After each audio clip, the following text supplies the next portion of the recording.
So it's been a long time since we all are talking about the Galaxy S10, and in between this discussion we forgot the actual beast that's gonna enter the next year's flagship smartphone list. The device is none other than the Huawei P30 Pro, an upgrade for the P20 Pro, which is one of the best camera smartphone on the planet right now. The device has been ruling the DxOMark list for almost a year now. Huawei has given us the Mate 20 Pro, which outperforms P20 Pro in various aspects, but when the deal is for camera smartphone, every tech enthusiast have their eyes on the upcoming P30 Pro.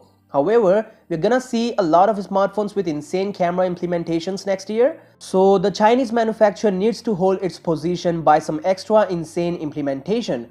That's what the rumors believe, but this video is not made according to rumors. Instead, we have an official statement.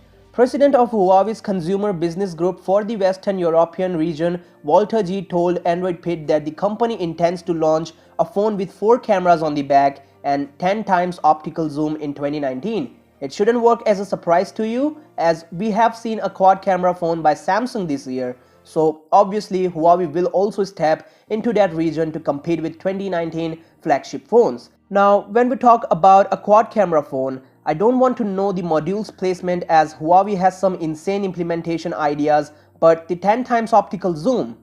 Okay, this range is unexpected, at least for me, because that requires a lens of focal length 63mm. This type of technology is not even available on some great cameras yet, and if it is, that requires a lot of equipments. That will also not help you to experience a clear shot at such a huge range. You'll get some of the blur shots at first if you capture without a tripod or some other type of stand. I don't know if the president is kidding, but considering Huawei's madness for cameras, we may see this extra spicy implementation which would cut your pockets completely. So yeah, tell me your thoughts about this in the comments down below. I'll see you guys tomorrow in my next video. Till then, peace out.